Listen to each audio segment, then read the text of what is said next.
Hello, everyone. I'm Junior Trita. I'm a trained urban and transport planner, and I'm the current chair of the Town Planners chapter at the Architectural Association of Kenya. And today we are here to discuss the future of African cities post COVID 19. And we'll look at Johannesburg, South Africa, Nairobi, Kenya, and Lagos, Nigeria.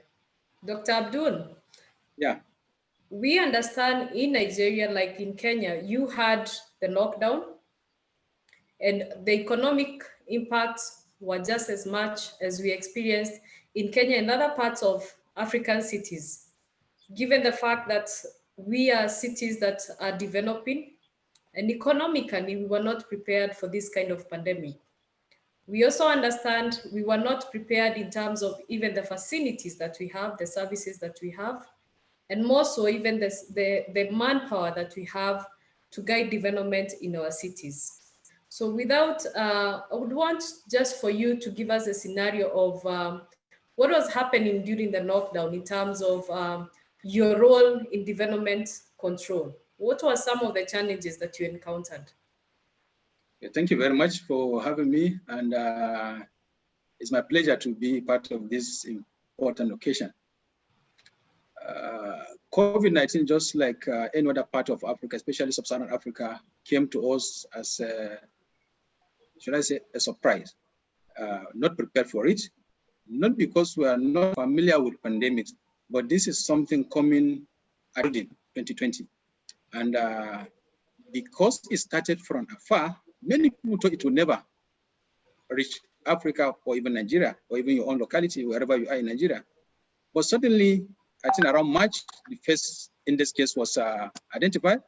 And then after that, it continued rising up to around 60 or 61,000 as at yesterday. One of the major challenges during the pandemic was understanding what this lockdown is really all about.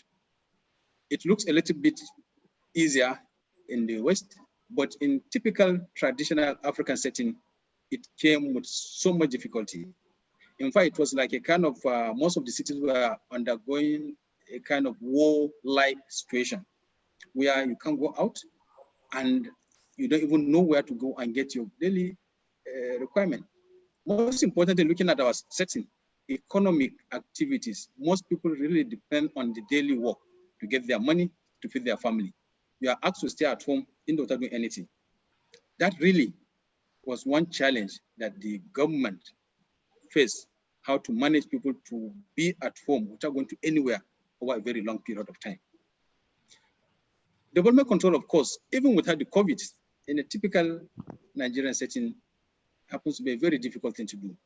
There is a common tradition, which I don't know whether it's common in Kenya, but most of those that are into planning and development control will tell you that anybody that is interested in building illegally will start mobilizing to site during the weekends, maybe by Friday.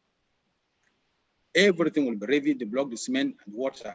Then by Saturday, Sunday, you will see the building. By Monday, it's already above 10 courses. So also during public holidays. Now, because we are under lockdown and we're within our own communities, and just like you had rightly mentioned, we are not really familiar with this idea of being on your own, social distance, physical distance. It's not common in our culture. So even though we are asked not to go out, but we are still relating the way we used to within our community lockdown.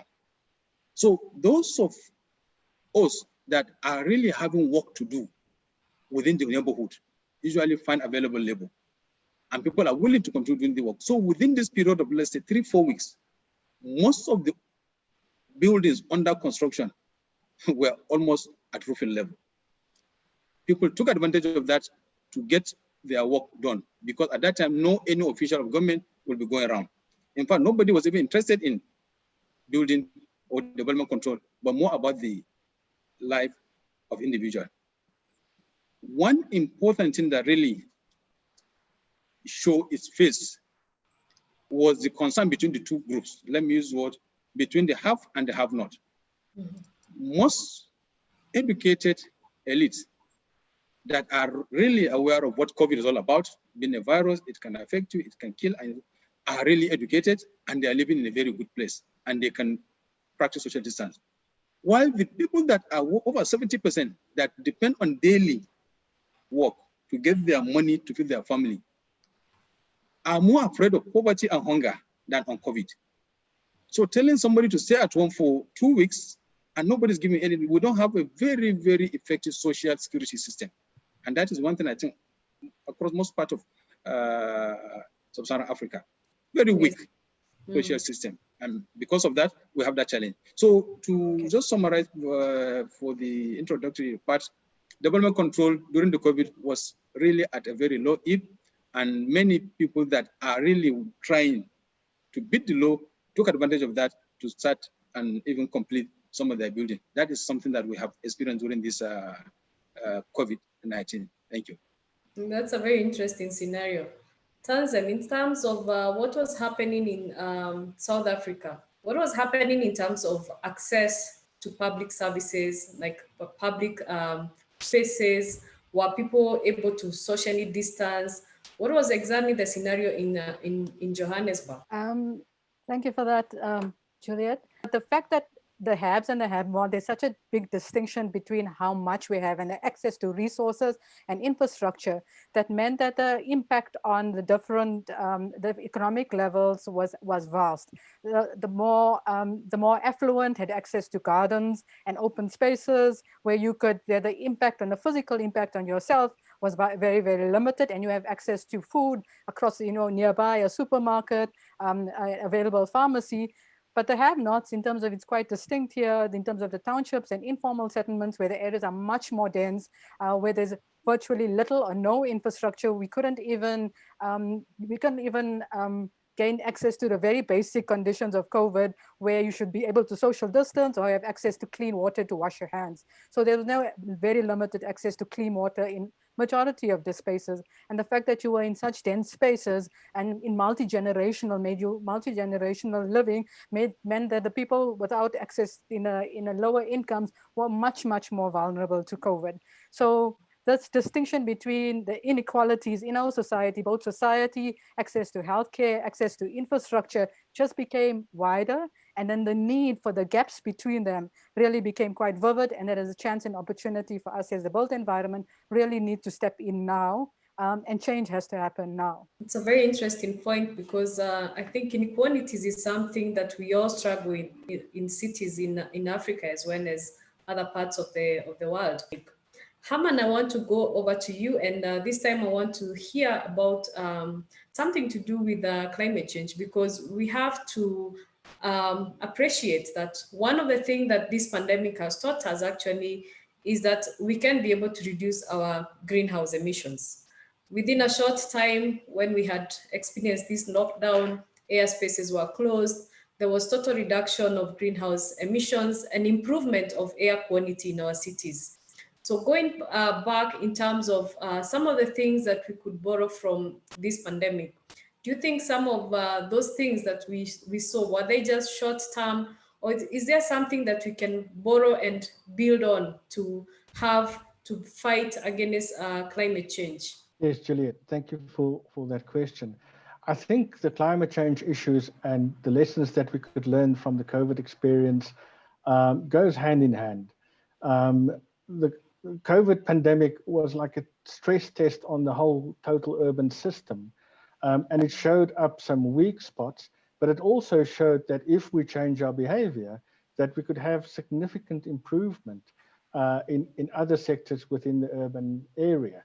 People started to use a lot more walking and cycling and alternative means of movement that, of course, helped to create better air quality, and for people to realize that the public environment is more important, and we can use it a lot better than what we used to do in certain parts of the cities.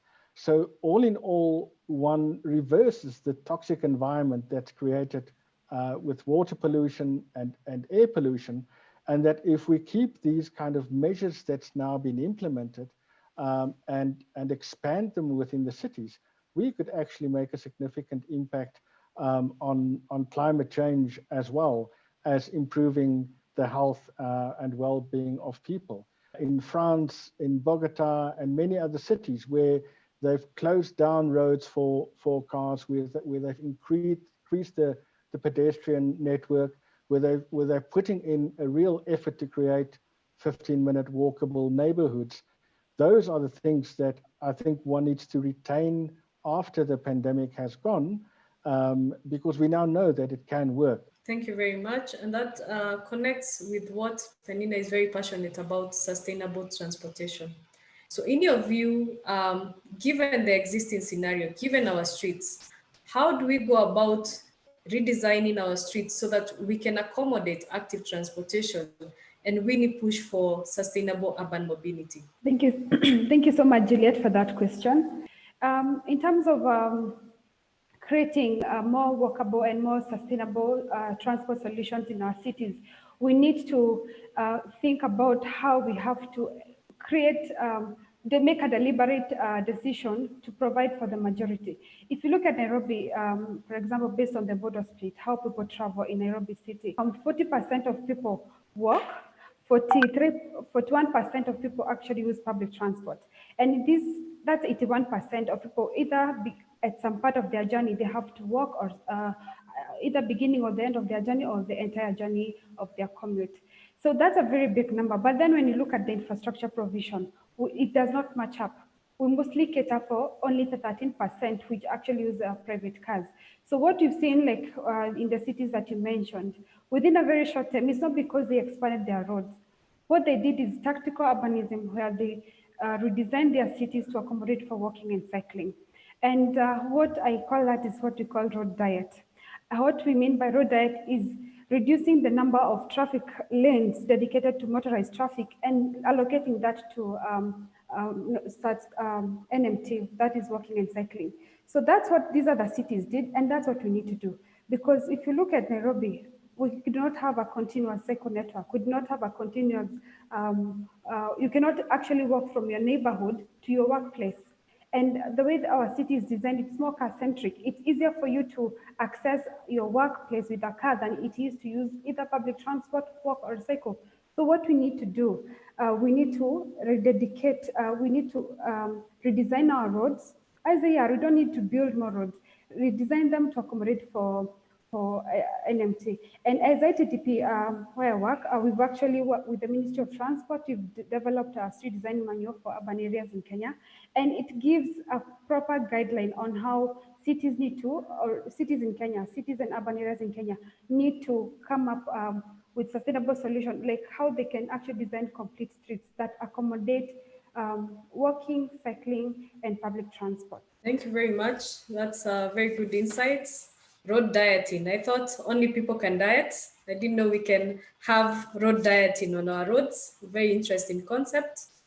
Dr. Abdul, coming back to you to understand, you mentioned the issue of non-compliance in development control, people not bringing in their development applications. So what is the problem? Are you charging too much fees, or are the standards too high? What is exactly happening that puts people away from coming for getting approval officially from your offices? One of the key challenges affecting physical planning, I think, is compliance.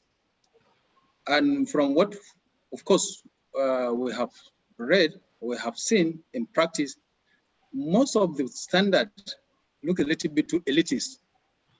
Like we mentioned the other day, we were discussing the intention of most of the implementers of policies is to make African city, is it in Nigeria, maybe in Nairobi or in South Africa, to be attractive to an investor that will come from outside that country, without looking at the ability of that person who is living to comply. You need this distance for the purpose of what that is all about.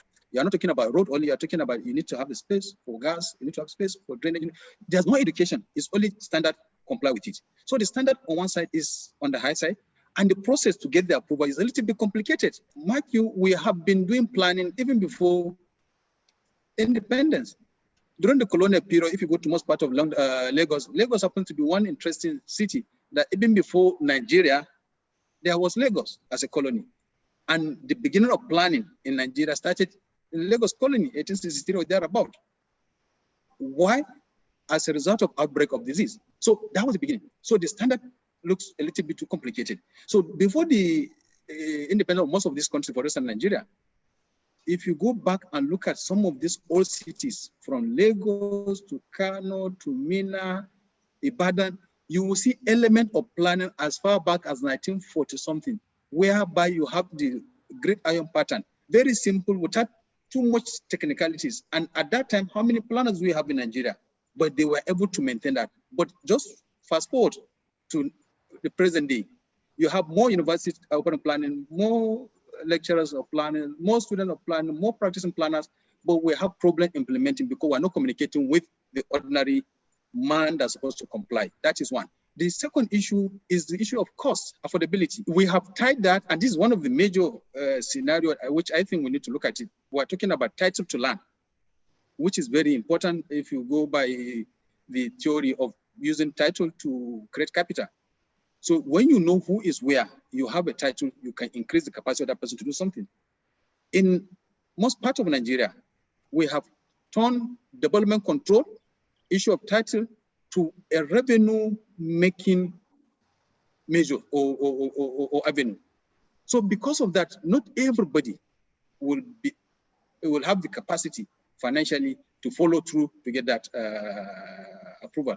So to answer your question straight, the major factors militating against compliance is difficulty to follow because of technicalities and expensive nature of some of these things.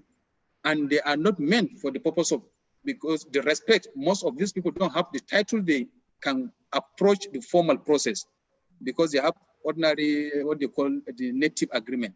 So these are some of the things that affect our planning and which is also affecting our ability to administer some of these services in case or in time of what? Pandemic like this.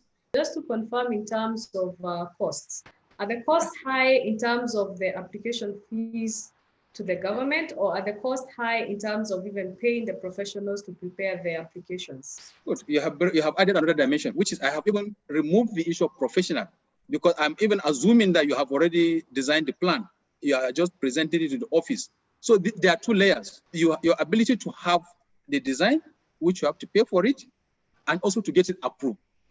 And the requirement for that approval, it must have electrical drawing, it must have this. So you make it so difficult that at the end of the day, the applicant is a little bit discouraged. So it's on both sides, both in the design and also the process official approval at the government office. However, there's the third dimension, which we must talk about, corruption. If you are to pay the formal process, formal fees, everything, that is one aspect, even though it might be high, but the process is also being tainted with so many, additional hidden charges that usually force people to feel a little bit discouraged. Okay. I think it's a problem that cuts across. I don't know how far you are in Nigeria in terms of maybe adapting digital applications, because in Kenya, we have made some milestones in some of the parts of the country. Like in Nairobi, we do our applications online, same with another town called Kiambu. So I don't know how far you are in terms of maybe thinking towards something like this for online applications, because that's another way of creating more transparency and dealing with the corruption. Thank you very much. I think that is where Lagos is really ahead. At present, I know they have a dual method of seeking for approval. They have the online that you can apply, and even the assessment. For instance, you can apply online, you can upload the design, and then they will assess it and then communicate. I think Abuja is also doing that. So at that level, this is something that is really coming up. But of course, the other challenges, communication, yes. You talk of internet and other things, and how many of us are really, when we talk about informality, is more than the formal, then there will be a challenge in getting compliant at the highest level. But really, that is also coming up. Lagos is really doing well there. Okay. Thank you so much, sir. Tanzem, I'm coming back to you. How can we bring about social justice given these inequalities in our cities, and especially in our way of planning, in our way of designing our cities? How can we bring about social justice? So I think South Africa, we know historically that our cities were designed to segregate and to divide.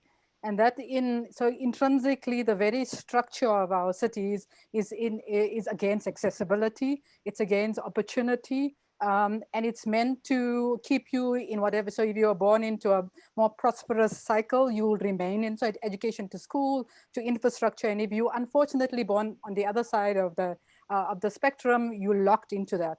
So I think I'd like to build on what Dr. Abdul is saying. We actually need a reimagining of what our planning and our design prioritize. So previously it prioritizes inaccessibility, it kept people aside, but now we need to find the mediums and the tools to bring people together and give access. And one of the things is that our cities are based on modernist premise, where as Panina has pointed out, that it's given the priority to the car. So the roads, the streets, our public spaces are either privatized in a mall, and our streets are private because they're given access to those affluent who are wealthy enough to have access to the street. And then our legislation and our regulations, like how Dr. Will was pointing out, also overlay another level of inaccessibility, because those who don't have access firstly to the information, and then you are regulated out of the system because your first access is to the publicness of the street, but you are removed from that because you can't trade there, you can't walk there, because the spaces spatially doesn't accommodate that. And I think in terms of how we need to relook at what we prioritize. It's a very, very big thing to say, let's redesign our city. But we need pinprick catalytic interventions that start to break the structures. And one is transport orientated development, like what Panina was saying, is that to reduce the hours and the time spent going to your place of work. So bring places of work closest to where you stay, or take places where you stay closer to the place. It's talking to a more compact neighborhood kind of development. Prioritize the street, not for the cars, for things to happen in the street. So take away regulations and unonerous regulation that keeps you away from doing things that give you access to the economy. Prioritizing, making design all the way to the street level, to say design so that you can run, jog, trade, your restaurant can spill out, your shop can trade from the space. So when we start to work with each other in an ecosystem, both in terms of energy efficiency, but in terms of the spatial structure that starts to work intrinsically. I think what we've done is that we prioritize infrastructure over people infrastructure and accessibility. We need to reshift our thinking and say, who's the most vulnerable in our society? And we always say it's probably the differently able, a person with disabilities in a wheelchair that hasn't access to. If we start designing for the most vulnerable, the rest takes care of itself, because we've done the most, we provide accessibility to those who didn't have access before. So if we start to shift our thinking to a more people-focused approach, and in immediate catalytic projects, we'll start to enhance that. That gives us equitable, not more regulation, not more infrastructure in terms of the right infrastructure, water, transport, but more accessibility, shorter time spent, quicker intervention. Very nice insights. I think basically the message is we need to start designing cities for the people. Penina, I'm coming back to you to understand in terms of the kind of investments we are making in our road infrastructure. We know there are so many developments happening, new roads coming up, roads being expanded. What is the future of, especially looking at our Nairobi CBD? How is this going to impact? Taking into consideration, most of these roads are being designed just to evacuate traffic. What is the impact on our CBD? Like I mentioned before, we are doing the opposite. If I can go back to the aspect of the road diet, what we do is we continue feeding ourselves with starch, assuming that the private cars is the starch in our food, and then the greens, the vitamins are the NMT, and maybe public transport is the proteins. So what we do, we keep adding more and more starch. And that is by expanding our roads, by creating more, just expanding them, without necessarily thinking about how to integrate NMT and even public transport routes within the same roads, within the same transport networks. So what we get as a result is traffic congestion, and then everybody starts complaining, okay, my hours for commuting have increased, the air quality is deteriorating, and the quality of urban life become very unbearable. So what we need to do is actually shift. It has to be a deliberate move for, as a government, as a people, and even as citizens to demand for what we deserve. And what I mean by that is, by the fact that I mentioned before, majority of us actually work either at the beginning or the end of their journey, or in between. At some point of their journey they have to work. Then it is time that we prioritize the majority.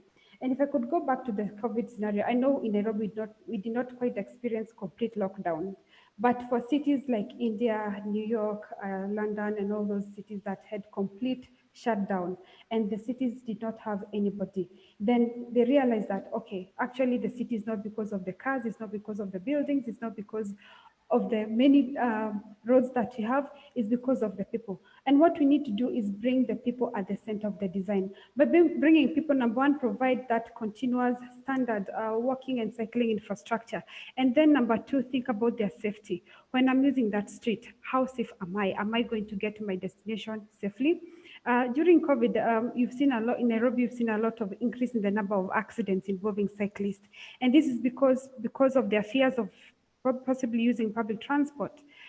They now want to use their bike, but they will not even get their destination before they are hit by a car, because there's no continuous lanes.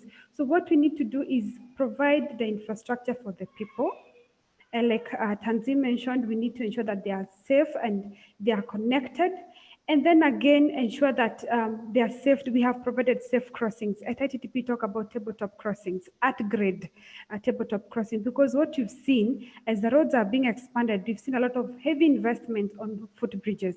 And from our analysis is that most accidents actually happen 100 meters before or after the footbridge, because the footbridges are not universally accessible. The footbridges are not convenient for women carrying loads, and even the pregnant women or the elderly. So for that reason, most people opt to not actually use the footbridges, and accidents continue happening. And these things are very expensive. They take up a lot of road space, and in most cases, they actually obstruct the walking and cycling network. So we need to ensure that we are designing these things for the people. Keep people at the center of everything that we do. If it's the crossing, where are the pedestrian desire lines? Can we design it that way? And of course, like what we've seen in NMS, there's been a lot of effort in ensuring that there's proper cycle network within the CBD, but then it is not continuous. It's ending, it has a lot of dead ends. So if you know you're just going to cycle, and then at some point you have to mix with the mixed traffic and expose yourself to the accidents, then you end up not cycling. And the other thing is that we need to design, not just, sometimes what we see, during the implementation, they provide a footpath just to tick the box, like, okay, I've provided a footpath, but it is not standard in terms of the width, the quality of the width.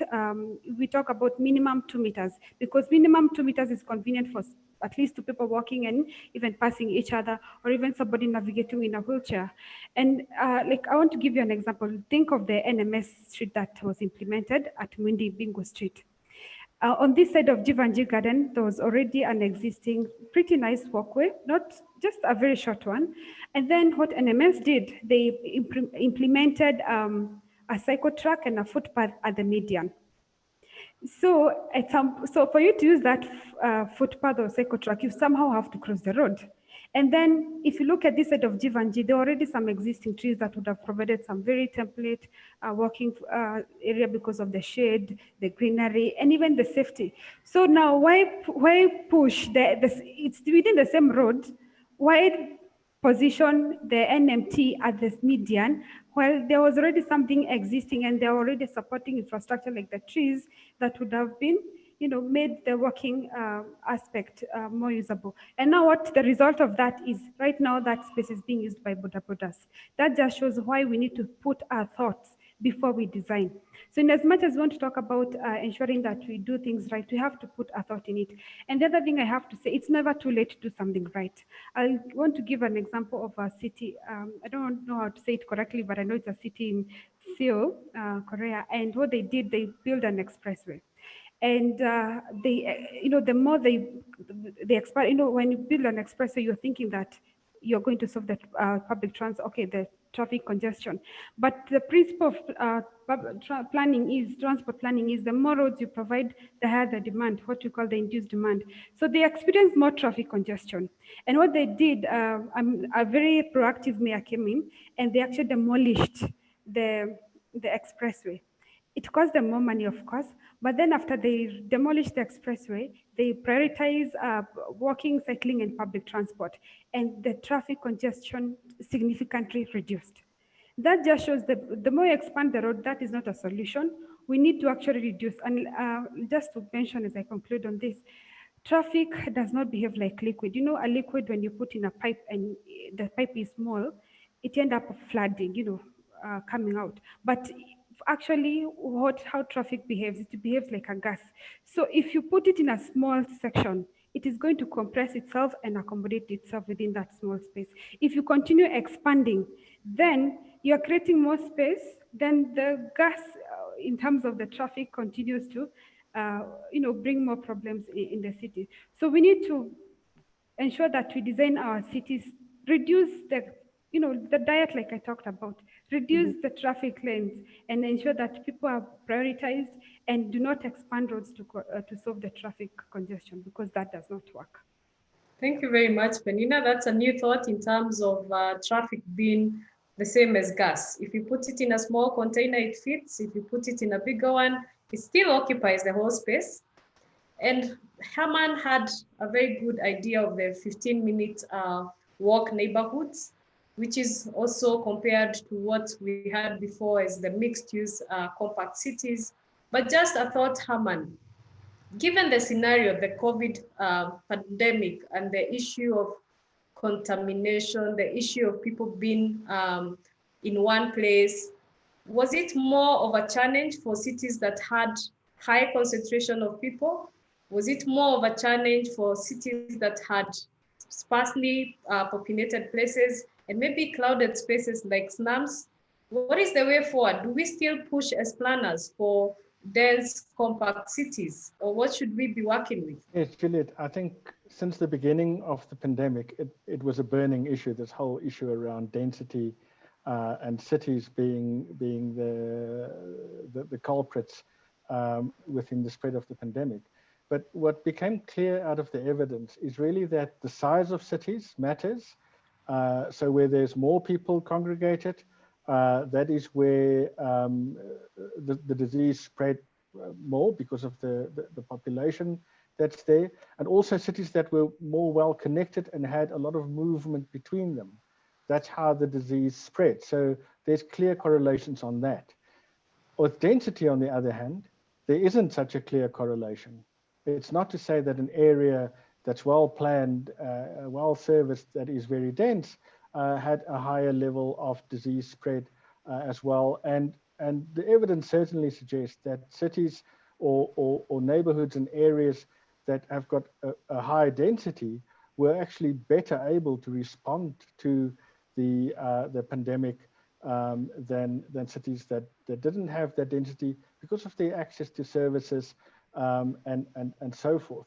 I think the real issue with regard to the confusion that was created with regard to density was really that it's confused with overcrowding. In situations where there's overcrowding, obviously that means that there's a lack of services, a lack of public space, a lack of sufficient space within buildings, and that creates unhealthy conditions to start with. So it's a precondition within a city area that, and as previous speakers have indicated, those are the areas that suffered most within the pandemic.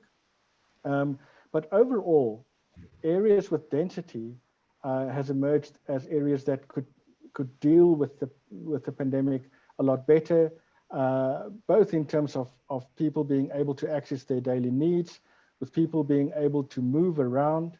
A key aspect within compact neighborhoods is really the prevalence of public space, not only official public spaces in terms of parks and so forth, that could have multiple uses for those spaces in areas where they needed emergency health care. It could be erected within those parks where they needed additional market space, for food markets. It could be done. So it's multiple use spaces. But it's also the way that the roads are being used as public spaces and with ease of access and not dominance of the private car. The other aspect within compact neighborhoods is really about the access to services, both for daily needs, for medical needs, and basically being able to have healthy and the well-being of citizens being catered for within those well-designed neighborhoods. It in a way reduces the exposure to pandemics. And I think if one add to that the technology, especially ITC technology, that enables people to work from home, to be more remote, together with all the other advantages, both in terms of environmental advantages and social advantages of more compact neighborhoods, then you start to build cities that are far more resilient to climate change as well as to pandemics and health issues at the end of the day. Thank you very much. And just back to you, Herman, in terms of what's the way forward? What kind of policy should we be pushing forward? What messages are we leaving our audience with today?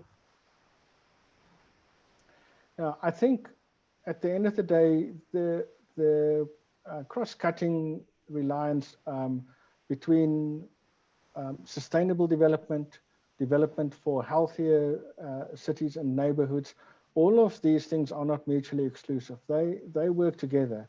So the Sustainable Development Goals, the New Urban Agenda, all of those proposals and development agenda that's been set there are also the same things that will improve the resilience of cities for pandemics at the end of the day. So once again, I think, as has been mentioned before, a people-centered approach to planning, to include communities within the planning process, to make sure that we meet people's daily needs, and create cities and neighborhoods that can work for citizens without having to travel far distances, without having to use a lot of energy, and without having all the pollutants that we see in major cities. A key aspect, of course, is access to basic services, and the brunt of the measures have been felt by your marginalized and poor communities. So it is key that cities start to concentrate, take that seriously in terms of doing something about that and making sure that everyone have got access to basic services. Thank you. Thank you very much. I would say you have concluded well for us in this section. We've had a very vibrant session where we've had from views from Johannesburg, Lagos, and Nairobi, as well as a global outlook from the UN Habitat. And we have basically come out of it with a message that we need to create more resilient cities that are people-centered. And it's up to us as professionals to see how best in our capacity that we are able to push this agenda forward. So I wish to thank all my panelists. Tanzem, thank you very much. If you just say goodbye in your language. Multicultural. Thank you very much. Assalamu alaikum. Wow, I'm happy to be here. Dr. Abdul, thank you very much. If you just say goodbye to us in your language. Thank you very much. Anjima, that is in Hausa. Thank you. Penina. Thank you, Muno. In Kikuyu.